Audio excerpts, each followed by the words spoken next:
way. Find out yet! I stepped to a...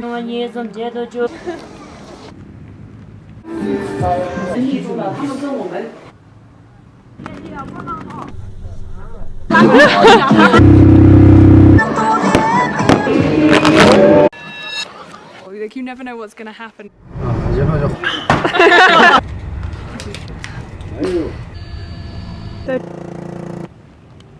And wave. Dead.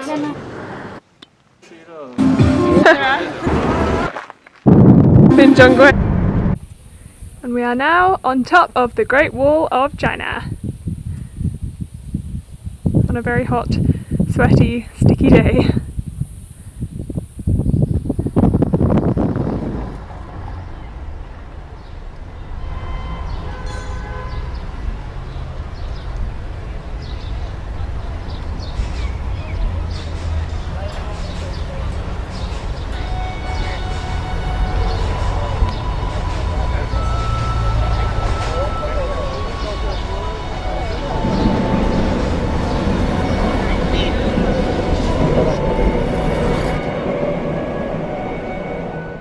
Aside from being the most populous country in the world, China has a very rich history stretching back several millennia. The uniqueness that can be found in China's historical heritage has been of interest to travellers for centuries. In 1642, two Dutch Jesuits, D'Orville and Gruber, who were working in Beijing, set out on the first cross-country expedition to return to Europe. 300 years later, we set out on our own expedition to recreate in a month the journey that took them a lifetime.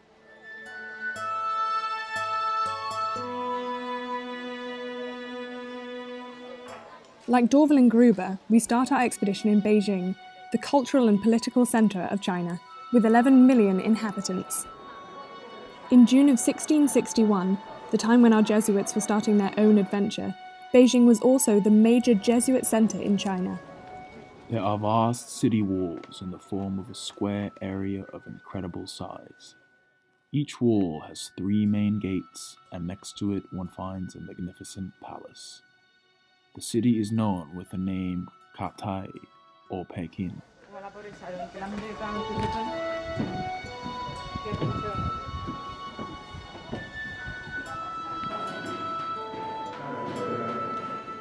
In a globalized world, Beijing is like a universe of its own. Though few people in the capital speak English, we can still get by using rudimentary Mandarin, some mime, and electronic translators. But centuries ago, without such luxuries, the Jesuits had to study Mandarin for about 10 years before being admitted to the country.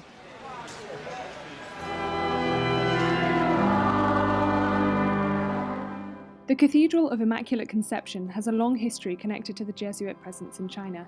It was built on a piece of land bought by Matteo Ricci, and in 1650 a church was erected on the site. Later, in 1690, it became a cathedral and today is the seat of Beijing's diocese.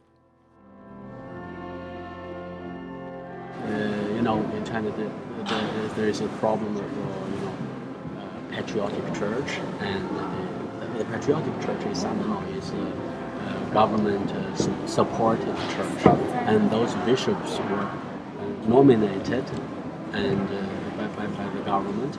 Any bishop, if you are consecrated, you have to get the approval of the government. This is one. But Rome says the authority or the power dwells within Rome. Rome has the power to do. So that's the conflict between the government and the Catholic. And I think the Vatican right now is trying to have kind of a dialogue with the Chinese government. Hopefully this issue will be solved.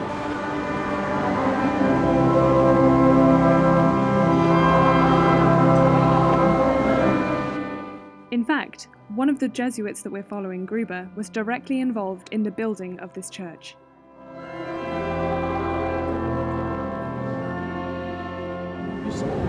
So for our ordinary Catholics, no problems. We can go to the church to attend Mass, no problems.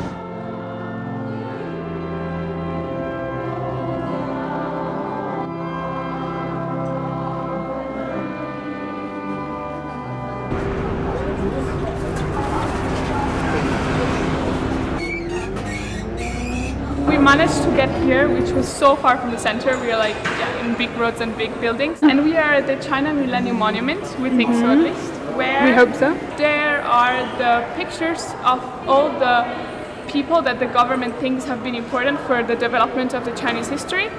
And there might be two foreigner people, one a Jesuit, Matteo Ricci, and the other the explorer, Marco Polo. So we are here to find them.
The Temple of Heaven is considered the top of the Ming architecture. For 5 centuries it has been the heart of the ceremonies and of the imperial symbolism, and the harmony and the amazingness of its architecture remain one of the most important in China. It had to be the originary place of contact between the sky, which is considered round, and the earth, which is considered squared. This is why inside the Temple of Heaven there are 2 temples, one round and one squared. The temple hosted the most important ceremony in the whole imperial calendar, which is when at the beginning of the winter the emperor prayed to have a good harvest. Until 1912 it was never open to the public. And it's made of 3 marble terraces, which represent man, earth and heaven. And the terraces are made of blocks of multiples of 9, because 9, according to Chinese cosmology, it's considered the most powerful number, and that's why it represented the emperor.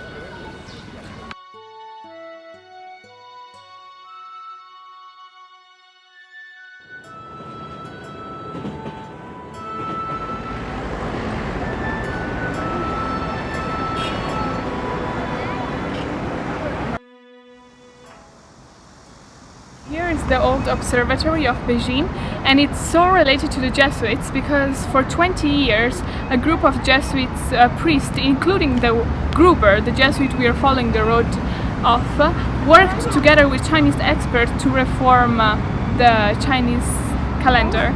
And this is why, it's the main reason why the Jesuits were so much appreciated by the imperial court, because they brought to China numerous astronomical instruments which the Chinese didn't have at the time, and so allowed the Chinese to develop a lot the science about astronomical studies, and that's why they were so appreciated by the court.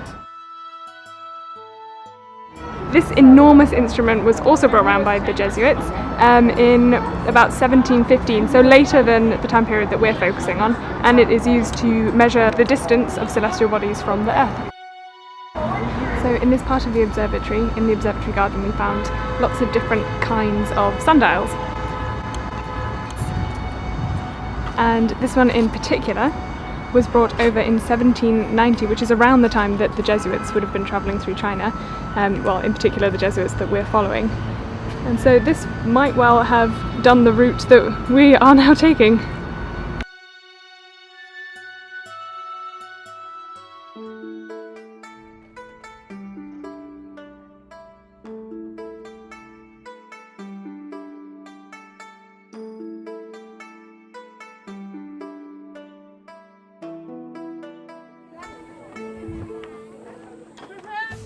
At the time of the Jesuits, the Great Wall was complete and covered the whole of the northern border of the country from Beijing until the most western point of the kingdom.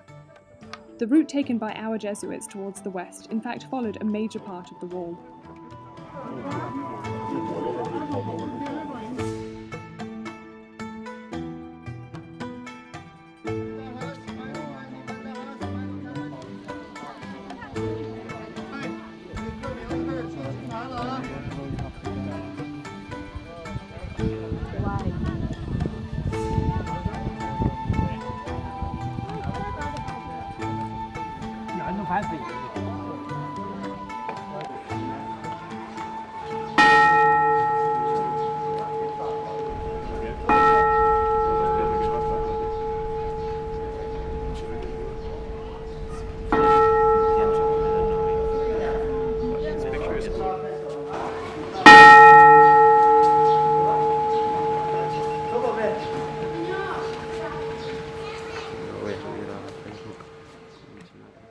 Like Gruber and Dorville, we continue our journey northwards towards Datong and the Yungang Caves. A massive cave complex, the Yungang Caves were built in the 5th century and are one of China's best examples of Buddhist cave art. The caves contain around 51,000 ancient statues and unique wall carvings.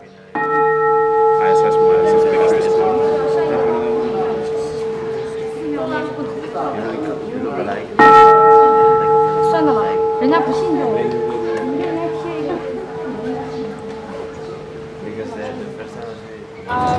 left from Kuha Hut and we are going towards the inner grasslands to find some of the Mongolians we can film and compare with the ones described in the Kircher books. And so here we are on a public bus that we found thanks to the help of very nice ladies. And in this moment, since we're filming, they're all staring at us. The landscape is really beautiful. Yeah. There is vast grassland and we hope we'll be able to see more tomorrow. At the time that the Jesuits were travelling, there were many nomadic tribes in the Mongolian plateau, which were known to the Jesuits as Tartars. This became the general term for nomadic peoples in Asia. The yurt camps were described as mobile cities, although today the yurt camps are more permanent.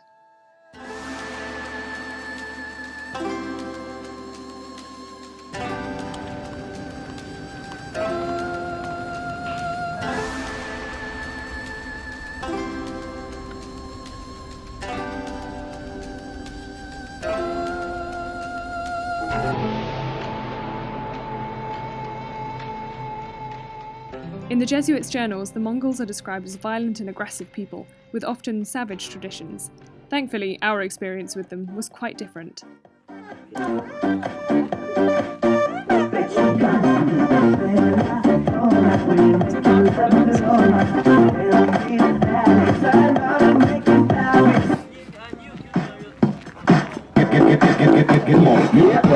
Shut the fuck up. Get the fuck, shut the fuck up. Shut the fuck up.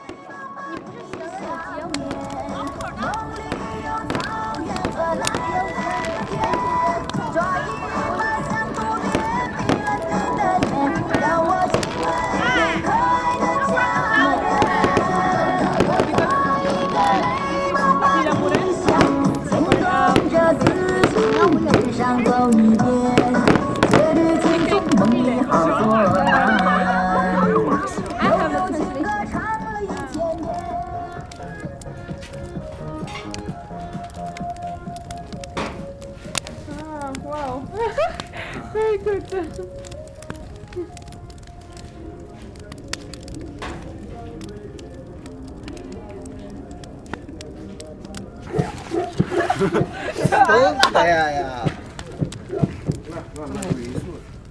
One of our first experiences in Inner Mongolia was a bonfire party, a community gathering attended by everyone from the ages of 7 to 70. Although most of the teenagers preferred to watch from the sidelines, we were convinced to dance, and needless to say, we're very glad to be travelling in more friendly times than Gruber and Dorville.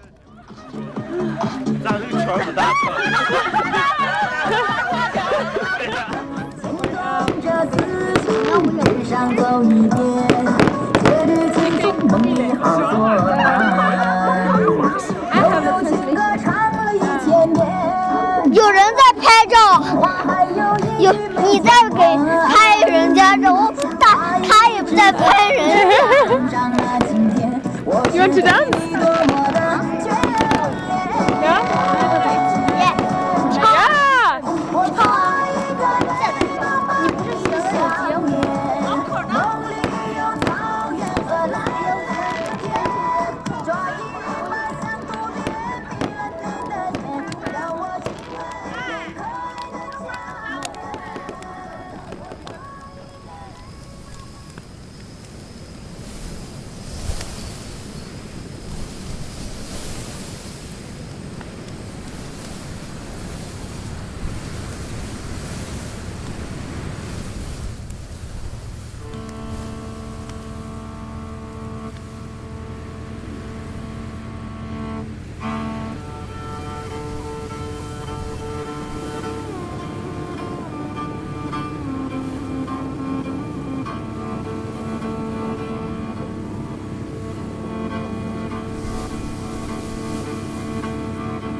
area surrounding Yinchuan, we have found the Beijing Shuangta, a pair of twin pagodas immersed in a mountainous landscape.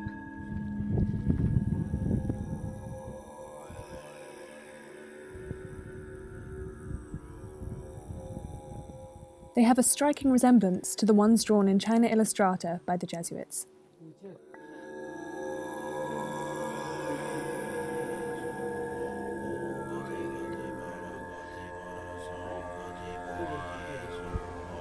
It is just so peaceful here.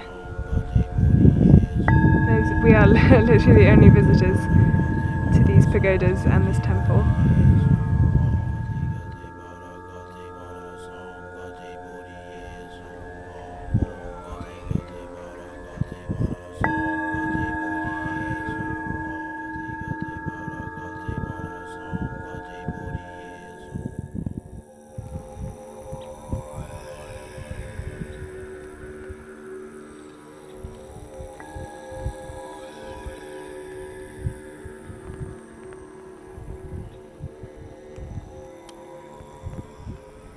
The two pagodas were already standing when our Jesuits crossed this area during their travels. Although not as important these days, pagodas are still considered holy buildings and are used as sites of worship.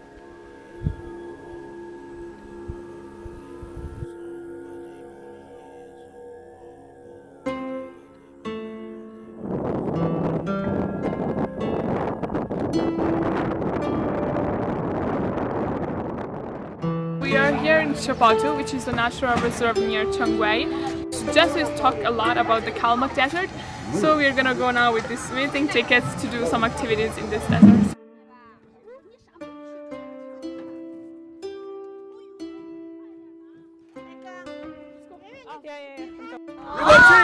如果这两个你接受不了，回去穿越腾格里沙漠你就接受不了啊！我们考验，如果你接受不了，派个小车平线拉下去啊！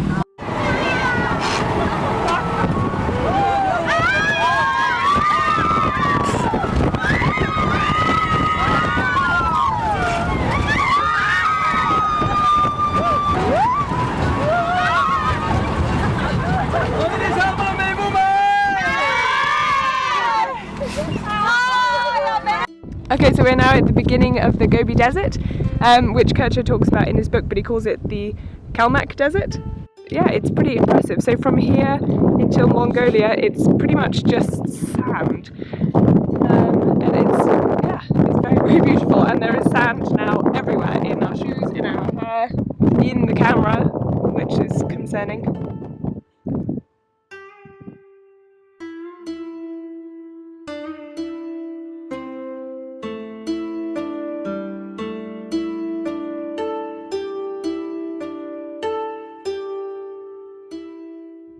Angelica? Yeah. Who is allergic to the sun? Me. And who keeps on forgetting to put on sunscreen? Me. And who has sunscreen? You. Me. Who's not very clever today? Me. I thought it was cloudy in the desert. Yes, so many clouds in the desert today. So many clouds, it's like England. In this area, the Yellow River crosses through the desert, creating a wall of greenery between the Tenga Desert and the river called the Chapatu Oasis.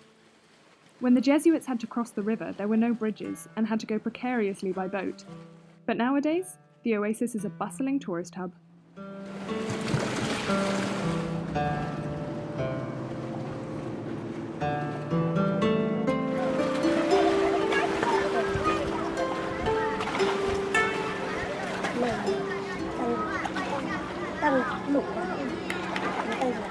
Gruber and Dorville wrote, People are accustomed to go in groups to the Yellow River, to places near the wall thick with brushes and brambles, where sometimes of the year they gather fodder or hunt.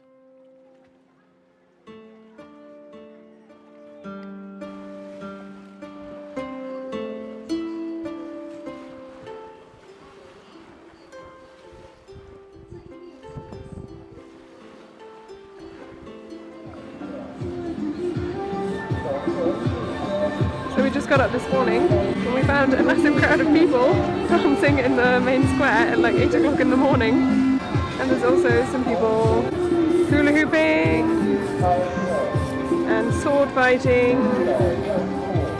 it really seems like the morning is time to be doing stuff in Zhonghui.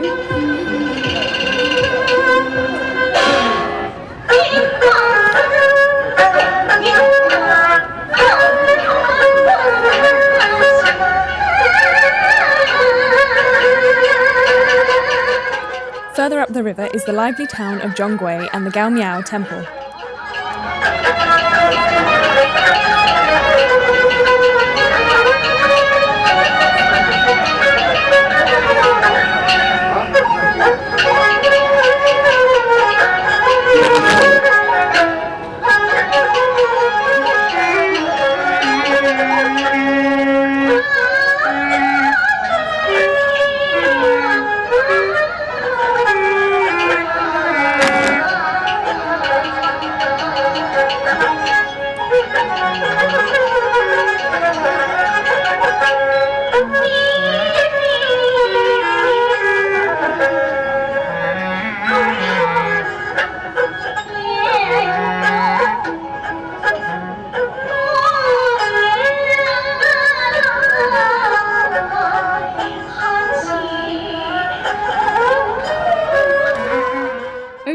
The Gaomiao Temple has catered to Buddhism, Taoism and Confucianism, but today the refurbished Buddhist architecture and deities predominate.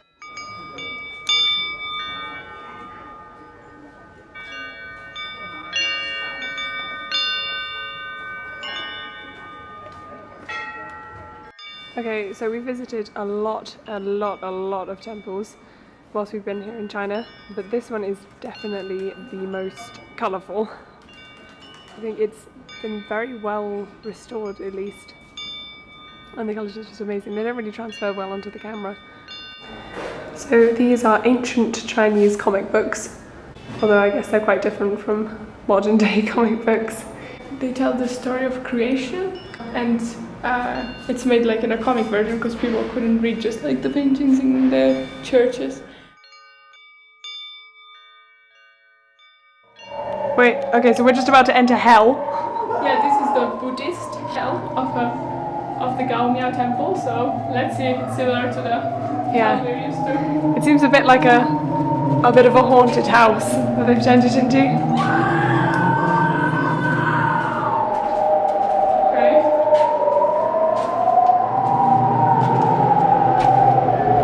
Look at here. Oh, they do not look happy. Oh, you can't even see it on the camera. Okay, there are a lot of paintings, you just about to see this, on the wall of people being cut and poked with pitchforks by blue devils and general misfortune and people burning and people being ripped apart, people being chased, people screaming. He seems to be getting along quite well with the devil. Okay, some people seem to enjoy hell. Many of the Jesuits' records describe the differences between Christianity and Buddhism, but their description of the Christian underworld seems very similar to this Buddhist hell. The place is below and has all bitterness. It is called Earth's prison and is the place where the evil is punished. God sends the evil soul to the prison of earth to receive eternal punishment. Okay, well, we made it through Buddhist hell, and okay, yeah, I don't want to go to Buddhist hell. It sounds, pretty awful. What about you? Are you feeling okay? No, it's the worst because it's like animated hell. Like when you walk into a cave, it starts making sounds and lights and moving. It's horrible. It's very creepy. Okay. And we made it out, and the creepy guards. That's really creepy. It's like the Dante door.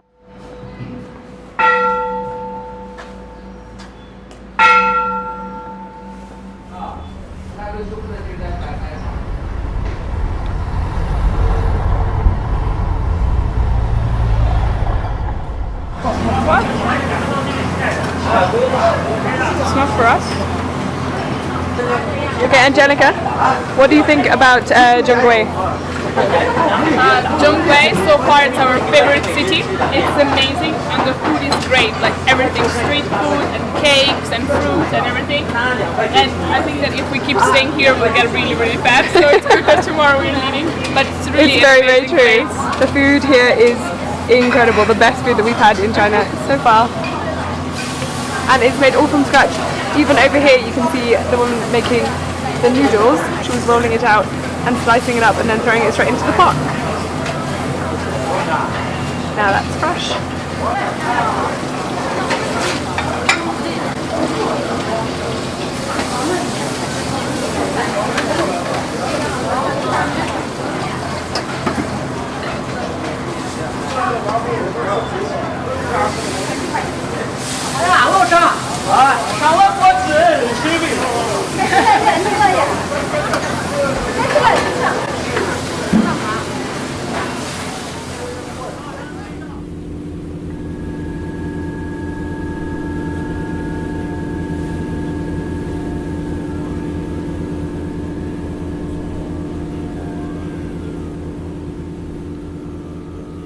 We are again at the Yellow River, but a much less yellow part this time, and the mountains are just so beautiful.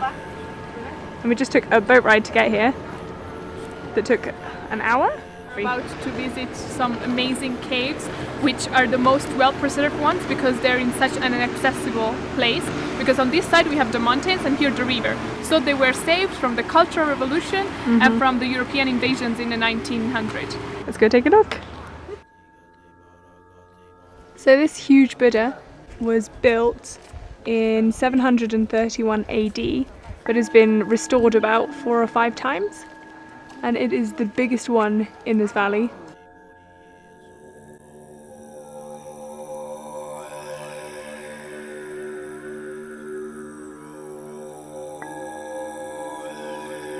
We are, well, deep in the series of valleys leading off from the temple that we were just visiting. And it's so beautiful and we want to keep on walking forever and ever, but we are on a time limit, unfortunately, as always. But it's incredible, like you never know what's going to happen just around the corner. You're always expecting another huge, incredible Buddha just around the corner in the cliffs. But the natural formations are just as impressive, really, I think.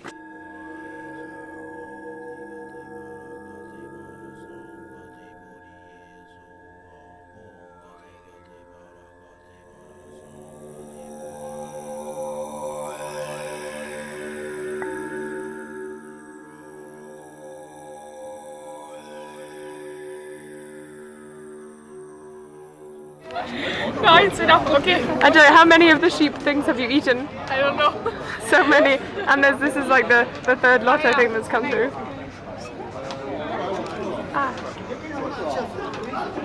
Thank you.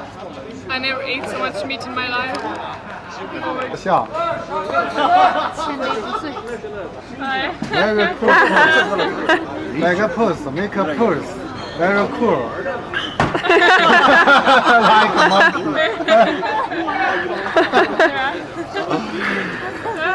Many poets. Wholesome. Drink. Okay, so we are now in a train station in Xining, and our train has been delayed, so we are now having our dinner in the train station with our lovely pot noodles. Mine not particularly flavourful because we couldn't find any more vegetarian ones, so I just have to eat the noodles and like buy extra vegetables to put in myself. But hopefully we will be on our way to Lhasa in no time. Say bye. Towards the train station.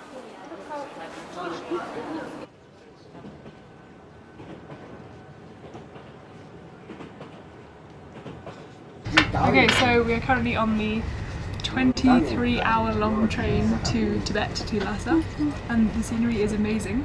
And we just woke up and we are both feeling a bit weird and tingly because we took some medication for altitude sickness, because it's so common up here because it's so high. It's over like 4,000 meters above sea level, and I think this train actually goes above 5,000 meters, which is insane. It's the highest train ride in the world, which is pretty cool. So yeah, this medication makes you feel a bit tingly in your fingers and lips, so it's a bit weird. We left at what time? Oh my gosh, okay, the train was about 2 One moment. We left like at 11, right? Yeah. This is our very mean waiters.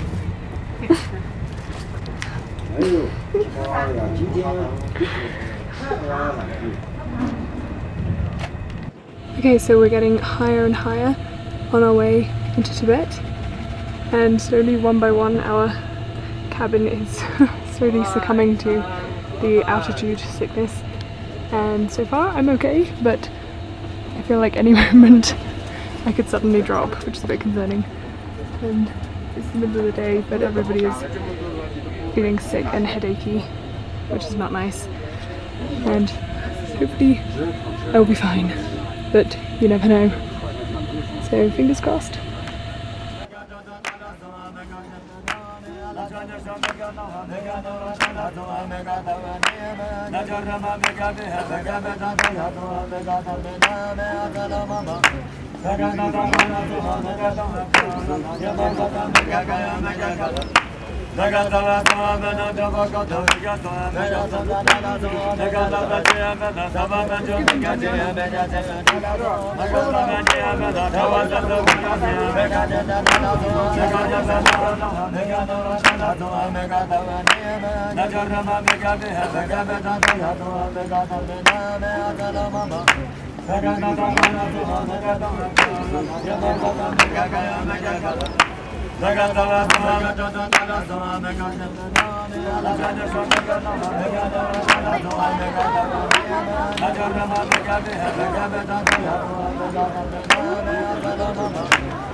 Samantha? What are you eating? I can't remember the Tibetan name for it, but it's kind of like yogurt from yak's milk, and it's really, really good, but apparently a lot of people really hate it. I think it's quite delicious.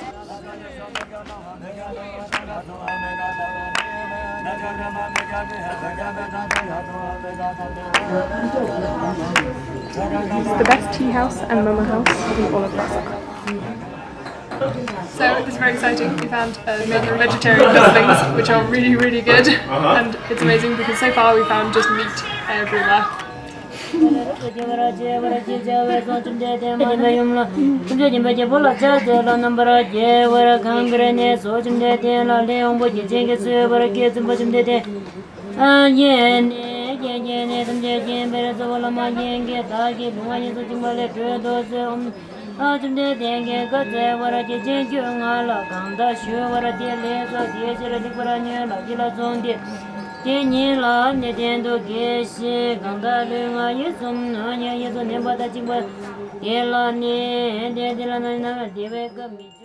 Somewhere in this temple is a Jesuit bell that is one of the last remaining relics of Christianity in Tibet.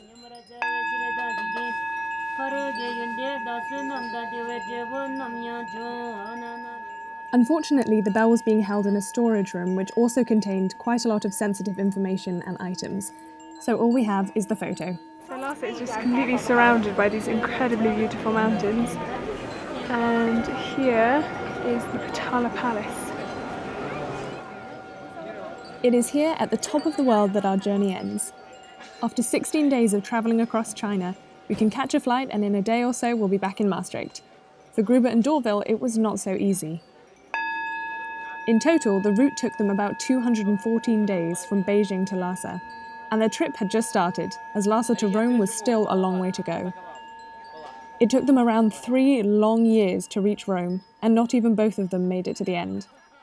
Albert Dorville in fact died in Agra, India in 1662, leaving Gruber to complete the expedition by himself. Johann Gruber, on the other hand, arrived in Rome and was already on his way back to China 3 months later.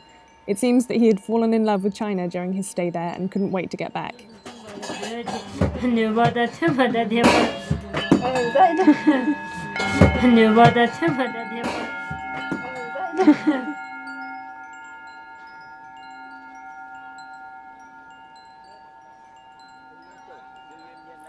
Of course, we never met Gruber and D'Orville, but after reading their stories and studying their travel logs and walking in the same places as they did, it feels like we travelled with them and not just in their footsteps.